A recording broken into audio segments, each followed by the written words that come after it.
फिर से आप सभी दोस्तों का बहुत-बहुत स्वागत इस मौसम पूर्वानुमान के चैनल पर। और आप देख रहे हैं साइक्लोन से जुड़ा हुआ अपडेट। मौसम की अब बात करेंगे, चक्रवाती तूफानों की बात करेंगे। इस समय देश में क्या कुछ हलचल बढ़ी हुई है और आगामी समय में क्या कुछ परिस्थितियाँ मौसम को लेकर देश में बनती हुई नज़र आ रही है। उससे पहले इस वीडियो में मैं बात कर रहा हूँ हिंद महासागर क्षेत्र में बनने वाले चक्रवातों के ऊपर, जो कि इस बार लगभग काफ़ी स्ट्रॉन्ग नज़र आ रहे हैं। साथ ही साथ एक साथ 2 चक्रवात बनते हुए हमें नज़र आ सकते हैं। क्या-क्या मॉडल्स दिखा रहे हैं, जीएफएस मॉडल, ईसीएमडब्ल्यू मॉडल, तमाम जानकारी मैं आपको दूँगा। और हिंद महासागर क्षेत्र में बनते तूफानों के बीच क्या भारत में मौसम बदलेगा, इसकी भी हम बात करेंगे। तो दोस्तों आपको बता दूं कि हिंद महासागर क्षेत्र में आज 17 फरवरी को भी एक सिस्टम बना हुआ है, जो कि लगभग हम देखें तो डीप डिप्रेशन की इंटेंसिटी को लेकर आगे बढ़ रहा है और लगातार सिस्टम इंटेंसिफाई हो रहा है। भारत के मौसम की स्थिति की बात करें तो देश के अधिकांश राज्यों पर मौसम लगभग साफ बना हुआ है। हालांकि उत्तर भारत पर पश्चिमी विक्षोभ का प्रभाव देखा जा रहा है, जिससे कुछ इलाकों में हल्की से मध्यम वर्षा हो रही है। कुछ बात मैं करता हूँ बारिश की संभावनाओं की और कुछ बात करता हूँ सिस्टमों की। तो कि लगातार सिस्टम का प्रभाव भी देश पर पड़ता है। हालांकि इस समय देश में कोई सिस्टम नहीं है, चाहे वो बंगाल की खाड़ी हो या अरेबियन सी। तो कहीं पर भी फिलहाल कोई स्ट्रॉन्ग जो सिस्टम है वो नज़र नहीं आ रहा है। और आगामी समय में भी उम्मीद है कि बंगाल की खाड़ी या अरब सागर में हमें कोई भी बड़ी हलचल नज़र नहीं आ रही है। आपको बता दूं कि जनवरी का महीना लगभग यूं ही बीत गया है और दिसंबर में भी हमने देखा था कि कोई इंटेंस सिस्टम नहीं बने बंगाल की खाड़ी या अरब सागर में। तो लगभग 2 महीनों का अंतराल हो चुका है बंगाल की खाड़ी में, ना ही कम दबाव क्षेत्र बना है और ना ही कोई सिस्टम बना है। और अरेबियन सी में भी कोई भी सिस्टम, ताकतवर सिस्टम या फिर भारत की ओर आने वाला कोई भी सिस्टम नहीं बना है। तो ऐसे में अब सवाल यह है कि कोई सिस्टम बनता है या नहीं। इस बीच हिंद महासागर क्षेत्र में हमें सिस्टमों की आहट नज़र आ रही है, क्योंकि अब सिस्टम बनने को लेकर जो संभावना है बंगाल की खाड़ी, अरेबियन सी, दोनों ही समुद्री इलाकों में बढ़ रही है और लगातार बढ़ने की संभावना भी नज़र आ रही है। क्योंकि भारत के पूर्वी देशों से आ रही लगातार नमी की हवाएं और थाईलैंड और साथ साथ अगर बात करें भारत के पूर्वी राज्यों की ओर से, तो यहाँ पर लगातार नमी की मात्रा बढ़ रही है, जिससे कि आप देख पा रहे हैं कि थाईलैंड होते हुए हवाएं जो है बंगाल की खाड़ी में मिल रही है। साथ ही साथ उम्मीद यह है कि बंगाल की खाड़ी में कभी भी लो प्रेशर एरिया बन सकता है।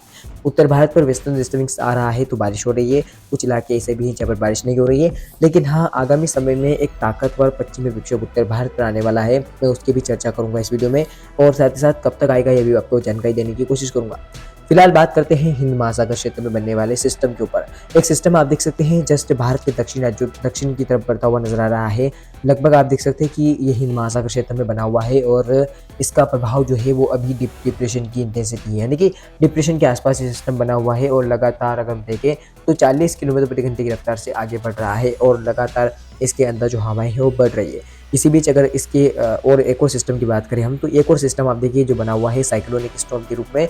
और ये चक्रवाती तूफान जो है वो कहीं ना कहीं हिंद महासागर क्षेत्र में बना हुआ है और आप देख सकते हैं कि 70 किलोमीटर प्रति घंटे की रफ्तार से हवाएं चल रही है। तो कहीं ना कहीं सिस्टम प्रभावशाली है और इससे भारत को कितना प्रभाव देखने को मिलेगा भारत के कई राज्यों में, क्योंकि ऐसा देख पाते हैं कि हिंद महासागर क्षेत्र में भी परिस्थितियां बदलती है तो भारत के मौसम में भी परिवर्तन आता है। क्या ये सिस्टम जो है बारिश दे पाएगा, इसकी भी मैं बात करूं तो लगभग आप देख सकते हैं कि ये जो सिस्टम है वो इस समय आज 17 जनवरी को एक साइक्लोनिक स्टॉर्म में बना हुआ है और लगातार इंटेंसिफाई भी हो रहा है। इसके अलावा एक और सिस्टम जो है वो भारत की जस्ट दक्षिण की ओर नीचे बना हुआ है। हालांकि हिंद महासागर क्षेत्र के काफ़ी गहरे समुद्र में है और सिस्टमों का प्रभाव जो है वो हिंद महासागर क्षेत्र में ज़्यादा देखने को मिल रहा है। अब देखते हैं कि सिस्टम कब तक रहेंगे। ये जो आप सिस्टम देख रहे हैं ये सिस्टम 18 जनवरी तक और इंटेंसिफाई होगा और उम्मीद है कि ये भी चक्रवात में कन्वर्ट हो सकता है, यानी कि चक्रवात बनने की जो परिस्थितियां हैं वो इस सिस्टम की हमें नजर आ रही है, जो कि 43 किलोमीटर प्रति घंटे की रफ्तार से हवाएं चलेगी तो ये चक्रवाती तूफान का रूप ले ही लेगा। इसके अलावा जो सिस्टम बना हुआ है आप देख सकते हैं हिंद महासागर क्षेत्र में साइक्लोनिक स्टॉर्म, वो कहीं ना कहीं अगर हम देखें तो थोड़ा कमजोर होता हुआ नजर आया, लेकिन 70 से 60 किलोमीटर प्रति घंटे की रफ्तार से हवाएं चलने की हमें संभावना नजर आ रही है इस चक्रवाती तूफान के अंदर।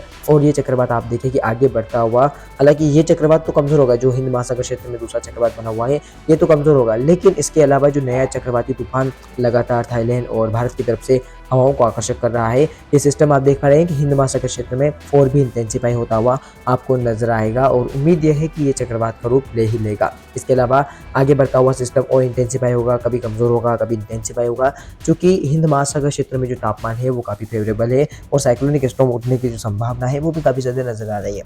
इसी बीच अगर हम बात करें भारत पर साइक्लोन की, तो फिलहाल आप देख सकते हैं कि भारत की तरफ कोई भी साइक्लोनिक स्टॉर्म की गतिविधियां नहीं हो रही है। हालांकि बंगाल की खाड़ी में कुछ हलचल नजर आ रही है और ये हलचल किस ओर इशारा कर रही है ये तो भी स्पष्ट तौर पर, हालांकि पश्चिमी विक्षोभ लगातार आ रहे हैं, ऐसे में पूर्वी भारत और पूर्वोत्तर भारत के कई राज्यों में बारिश होने की संभावना हमें नजर आएगी। साथ साथ उत्तर भारत के भी कई राज्यों में बारिश होती हुई आपको नजर आएगी और इसी बीच जो सिस्टम बने हुए हैं हिंद महासागर क्षेत्र में वो कमजोर होते हुए हमें नजर आएंगे। लगभग आप देख सकते हैं कि 26 जनवरी तक जो सिस्टम बने हुए थे वो पूर्ण रूप से खत्म हो जाएंगे। और इसी बीच भारत के समुद्री क्षेत्र जो है बंगाल की खाड़ी, अरबियन सी में इतना मेजर चेंज आता है, इसकी मैं चर्चा कर लेता हूँ, बात कर लेता हूँ।